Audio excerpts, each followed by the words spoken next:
I always woke up before everyone else. Not out of obligation, habit maybe, but mostly love. The kitchen was quiet in the early hours. Just me, the hum of the fridge, and the scent of yesterday's spices still lingering in the air. I'd tie my apron like armor, crack a dozen eggs with one hand, and let the rhythm of cooking settle my heart. I wasn't just feeding children.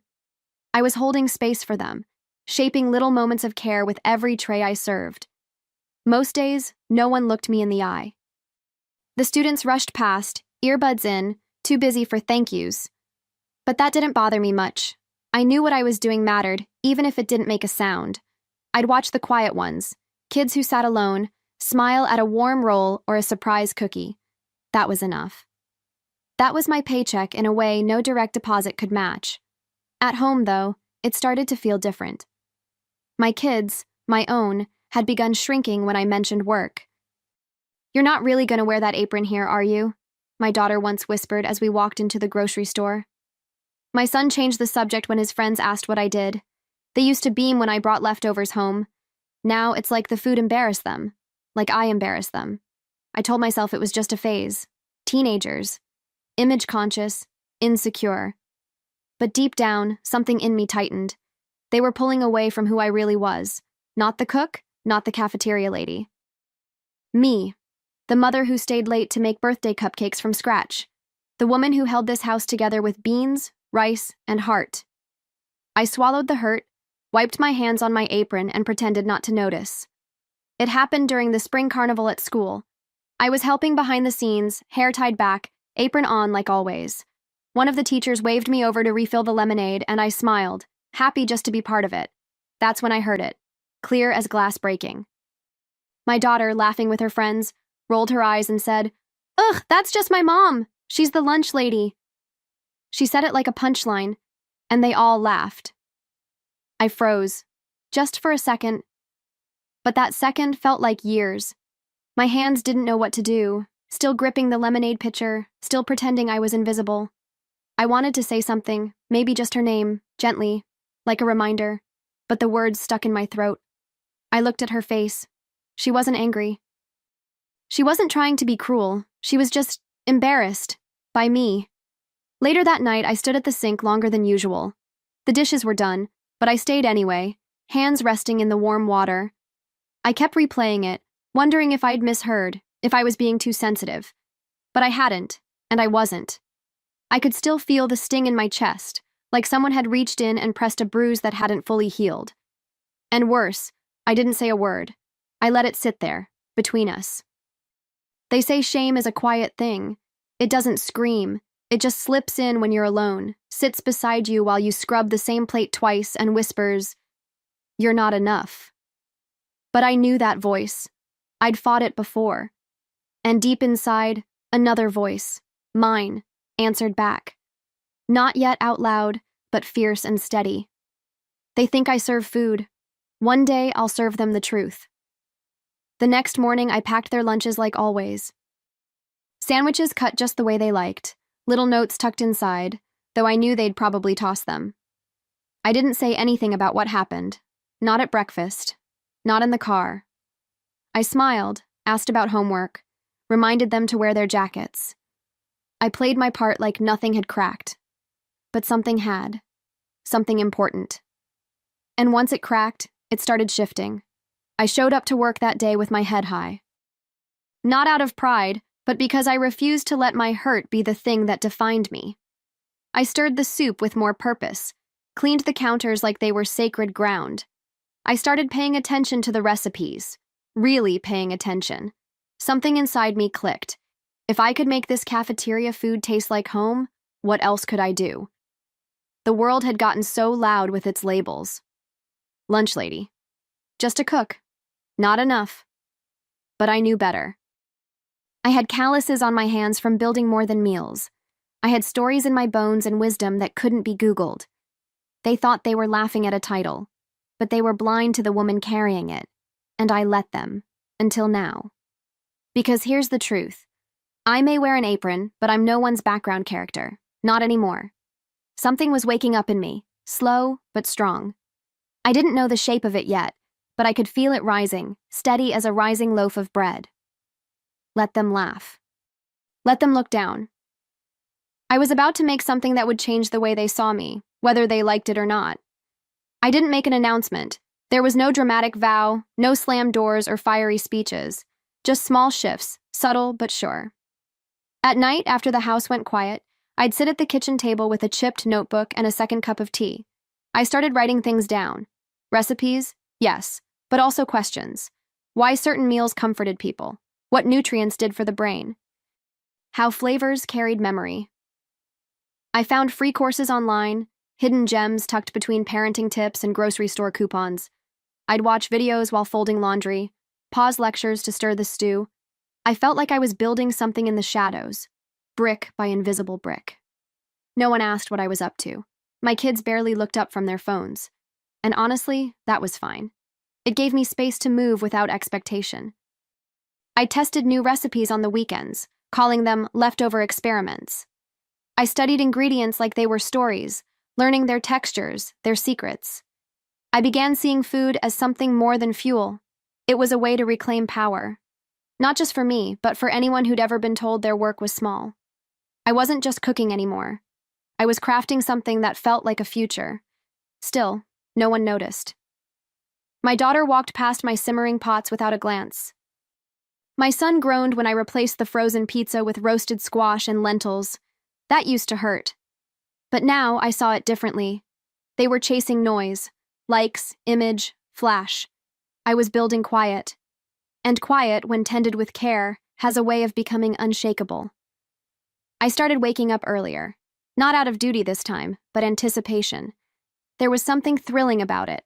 The stillness of the house, the empty page in my notebook, the promise of creation. My fingers would be covered in flour before sunrise, and I didn't mind. I was experimenting, failing, trying again. Testing dishes with cumin, citrus, heat. Not everything worked, but when it did, when a flavor hit just right, it felt like a small victory. Some nights I'd imagine what it could become. A blog, a little service for families too busy to cook but hungry for something real. The ideas felt wild at first, like dreams I wasn't allowed to dream. But then I'd remember the way people's shoulders dropped after a good meal, the way food softened even the hardest days.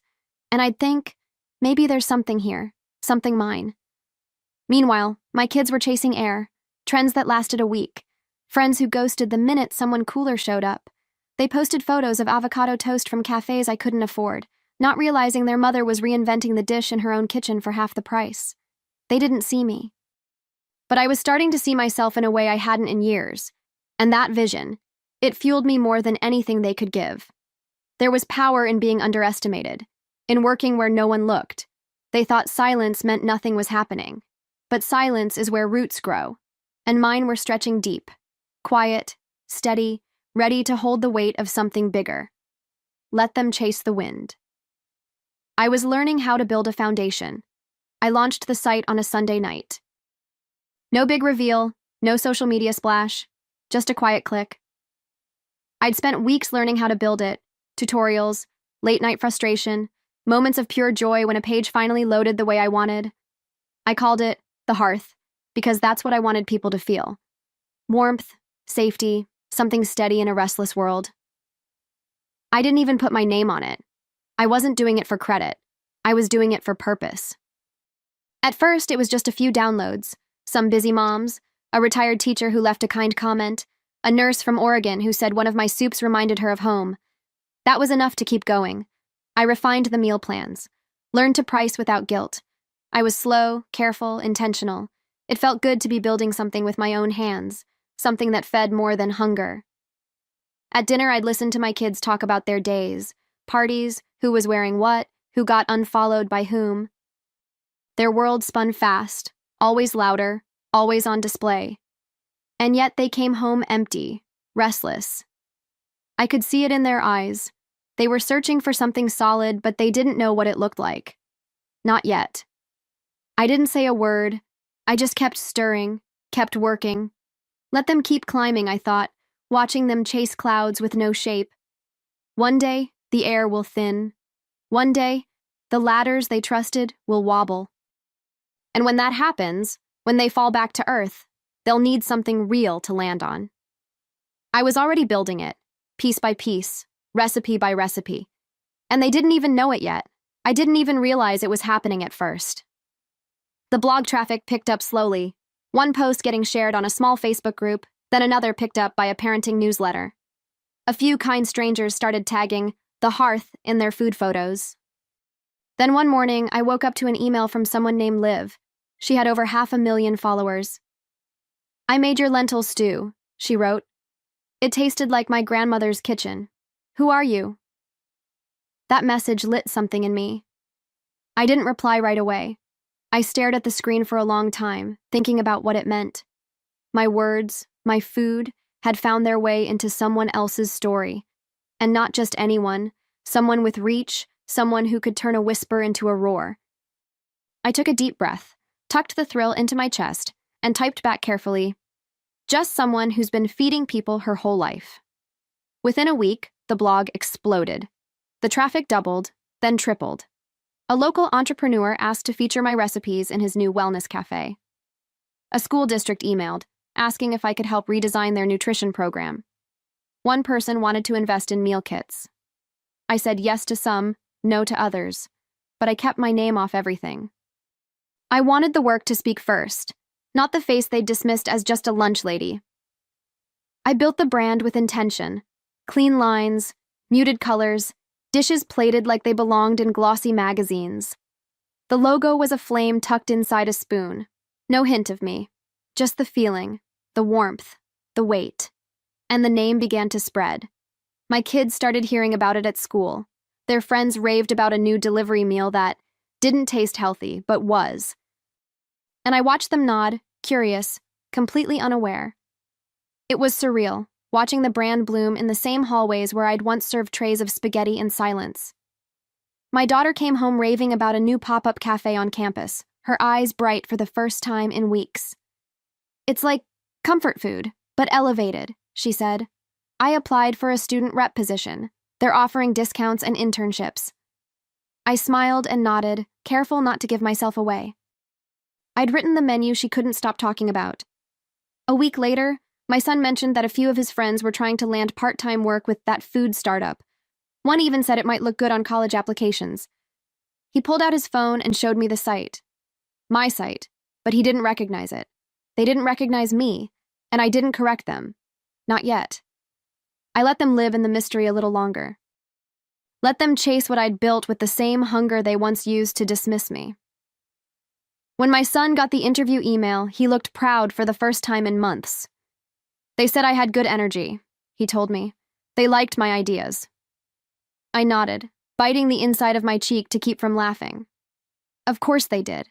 I knew him. His rhythms, his strengths, the way he lit up when someone believed in him. I'd spent years trying to get that light to stay on. And now, through a carefully written hiring message, I was finally reaching him. I hired them both, anonymously.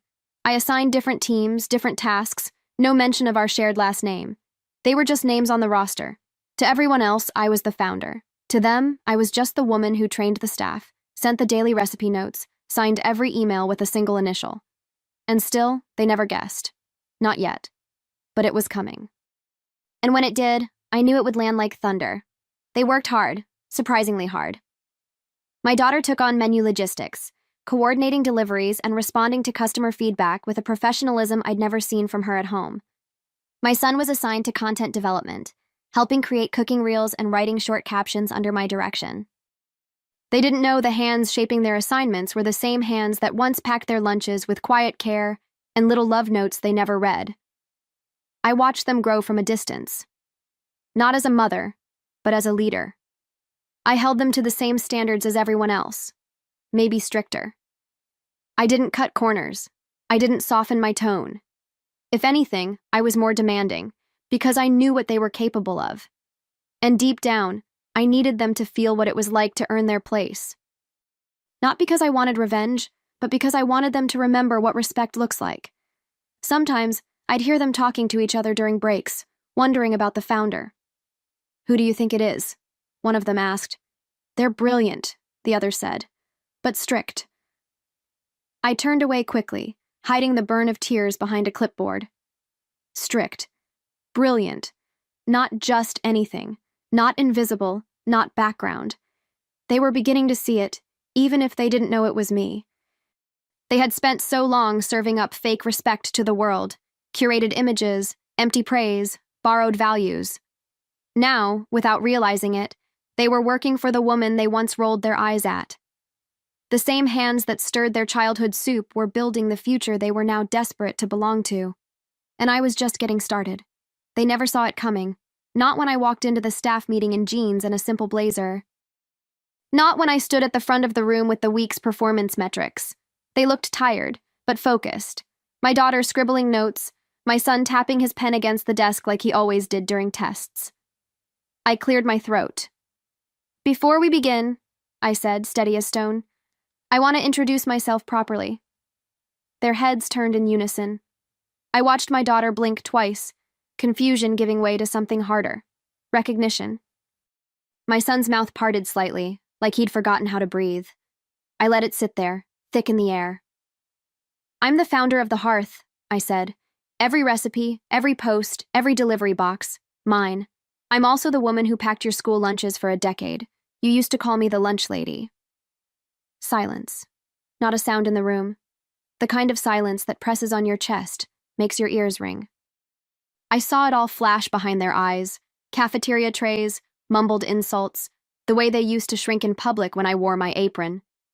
They weren't kids anymore, but the shame turned them small again, shrinking in their chairs, trying to disappear. But I wasn't here to punish. I was here to be heard. "I built this while you were busy looking away," I continued. "While you chased strangers' approval, I was learning, creating, growing. Not for revenge, for myself. For every woman who's ever been overlooked because her hands smelled like onions and soap instead of perfume." My voice didn't shake. I'd rehearsed this moment. Not with words, but with work. With years of pouring myself into something they couldn't see. My daughter looked down, tracing the spiral of her notebook like it could hide her. My son finally found his voice, barely. "Why didn't you tell us?" he asked, soft, almost childlike. I looked at them both, not with anger, but with truth. "Because I wanted you to see the work before you saw the woman. I needed you to respect what I built without tying it to your shame." I wasn't cruel, but I wasn't soft either. Not anymore. They apologized, awkwardly, like people trying to clean a mess without knowing where to start. But I didn't reach for comfort. I let the discomfort stay. It was theirs to sit in, the same way I'd sat in silence after overhearing their laughter at the carnival. "It's not just about what you said," I told them. "It's about what you chose not to see. You looked past me. You assumed I was done growing because I stood behind a counter." That truth hit them harder than I expected. My daughter wiped her eyes without trying to hide it. My son nodded slowly, shame and pride mixing in a way that looked a lot like growth. "You were building all of this," he said, almost in awe. I didn't respond right away. I just watched them process it, watched them meet me again for the first time, not as their mother, but as the force behind their favorite brand. And then came the twist. "You're not heirs to this," I said. "Not yet." Their heads snapped up. "You're employees. You'll keep working like everyone else. If you want to earn something more, you will. Through consistency, through humility, through effort." It wasn't punishment. It was a gift. A second chance, offered not with open arms, but with open eyes. They didn't argue. Not because they were afraid, but because, for once, they understood. Something softened in them. Not all at once, but enough to notice. My daughter stayed behind after the meeting, quietly asking if she could take on more responsibility with customer outreach. My son asked to shadow the kitchen team, said he wanted to really understand the system. I didn't smile. Not yet.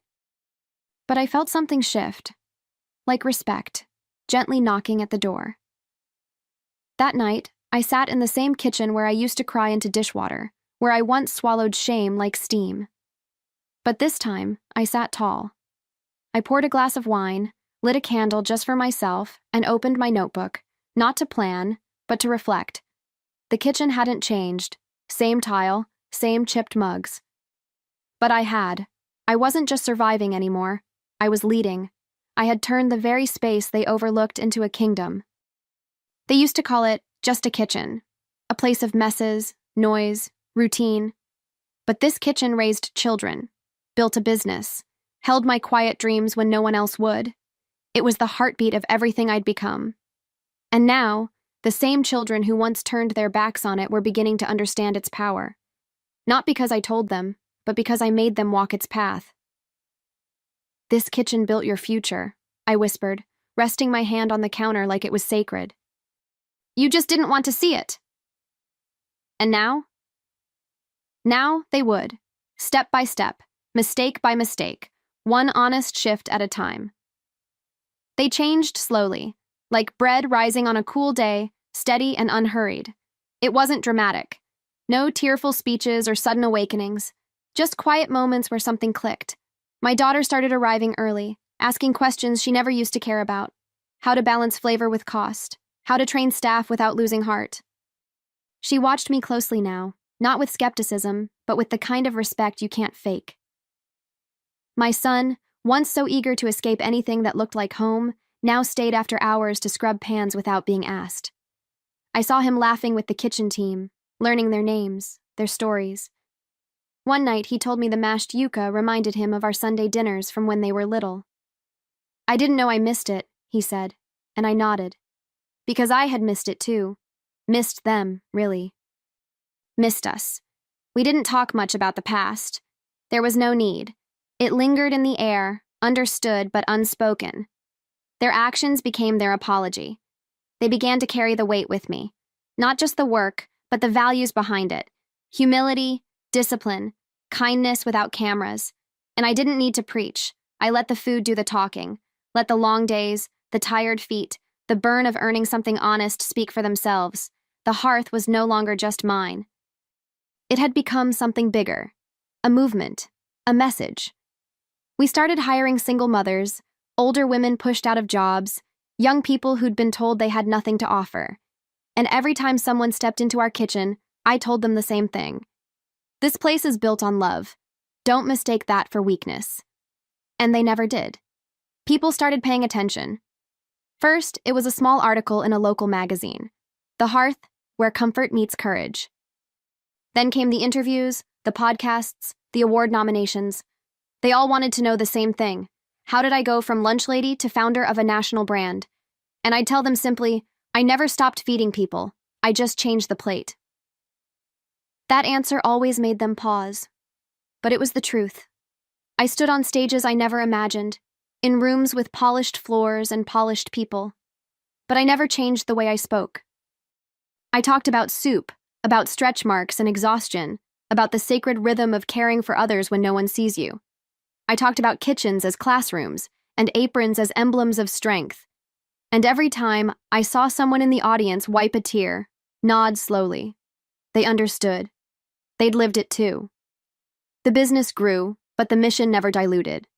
We didn't franchise. We mentored. We didn't sell out. We invited in. And in every store, behind every counter, there was a sign that read, "No one is just anything here." It became a kind of prayer, printed in both English and Spanish, hung beside the menu like scripture. My kids helped design it. They even argued over the font. That part made me smile. I didn't need revenge anymore. I didn't need to prove anything. What I had built and who I had become spoke louder than any insult ever could. I used to cry over being invisible. Now I honored the women who still felt that way. I carried them with me, in every recipe, every paycheck, every staff meeting. I fed the world with their strength, and I made sure the world knew their names. One afternoon, I stood outside our flagship store, a building I'd once only seen in daydreams. The sun hit the sign just right, making the gold lettering glow. Founded by a cook, built on love, run with fire. I traced the words with my eyes, feeling the weight of them settle in my chest. That store was more than a building. It was a testimony to resilience, to unseen labor, to women like me who had been overlooked for too long. My kids stood beside me, not as heirs, not yet, but as workers, as believers. My daughter held the door open for a customer, beaming. My son was inside, restocking shelves, laughing with one of our longtime prep cooks. They had grown, not into perfection, but into presence. And that meant more to me than any headline. They were finally rooted. Not above others, not apart from the work, but in it. Sometimes people still ask, how did you do it? I never know how to answer in one sentence, because the truth is messy. I did it while tired, while heartbroken, while washing the same dish 3 times because my mind was somewhere else. I did it while doubting myself, and then again the next morning, a little braver. I did it with cracked hands and a burning heart, and now it's theirs too, if they choose to carry it right. They called me just a lunch lady, said it with a smirk, like I should feel small. But now the world calls me boss. Not because I shouted louder, but because I listened, I worked, and I stayed. And in the end, it was the kitchen they forgot, that built everything they needed.